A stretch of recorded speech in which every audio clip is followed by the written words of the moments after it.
All right, everyone. Long ago, Sam Bankman-Fried, former founder and leader of FTX, the crypto exchange, multi-billionaire, exceptionally wealthy on paper. Of course, there were problems with the accounting, which is why he was found guilty of numerous charges against him. White-collar fraud and so forth, embezzlement, I believe, etc. He defrauded his investors. On paper, FTX was worth billions. The problem is they were double counting the money, and they were overstating assets, and in the end, when this got found out, FTX collapsed. Now, I have no doubt, by the way, that the political elite did everything they can to defend him. And I think that this new advent here, link in the description, archived of course, kind of points towards that. He is not going to face additional charges related to illegal campaign donations. How very convenient. The people who run the legal system are the ones that he donated $100 million to just in the prior cycle in 2020.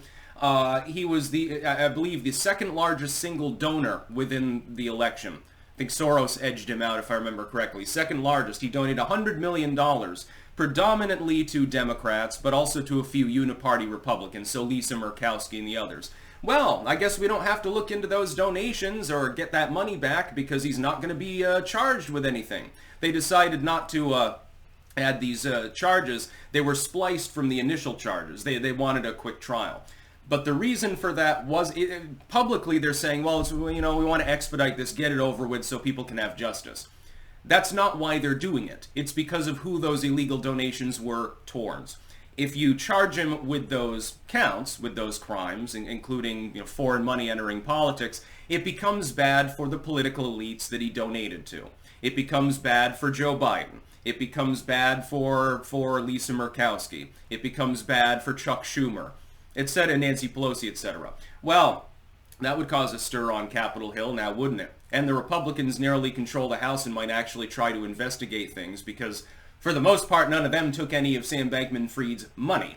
Well, that's probably why. Also, a lot of these people, Maxine Waters, personal friend of Sam Bankman-Fried, blowing him a kiss and shit in the halls of Congress. She got a bunch of money from him.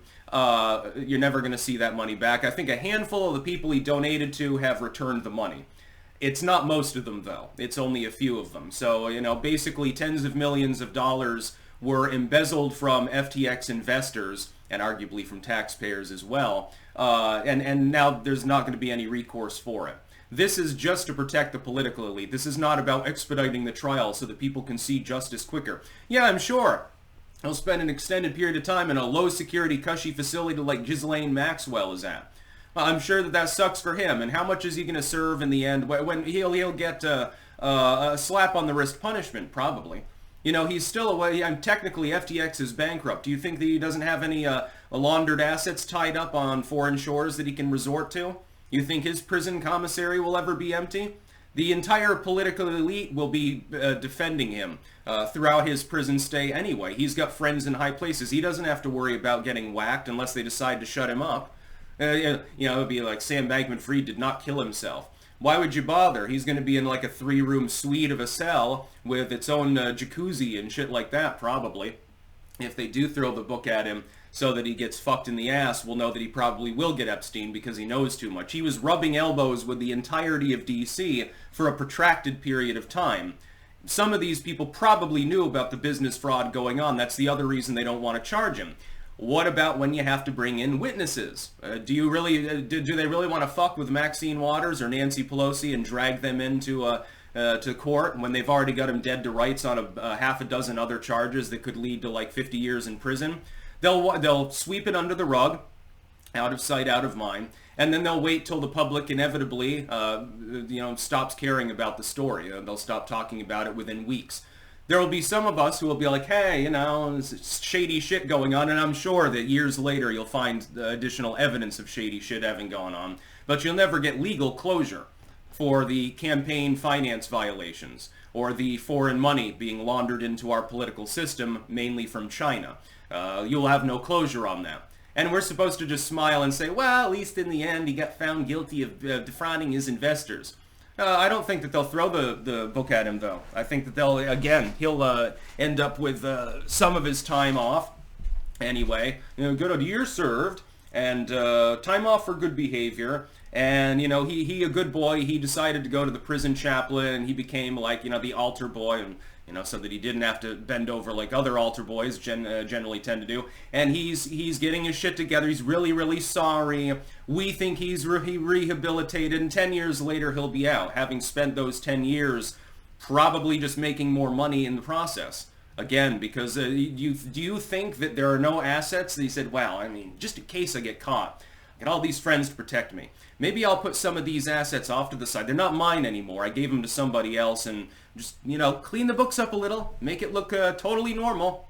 He got away with it for an extended period of time. Why would we think he was stupid enough to not have done that? He's probably got like 5 homes still in a factory somewhere in Thailand. He's got plenty to fall back on.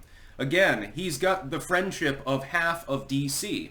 Why the fuck would they drop the campaign donation fraud, illegal campaign donations charges off? This isn't about expediting the trial.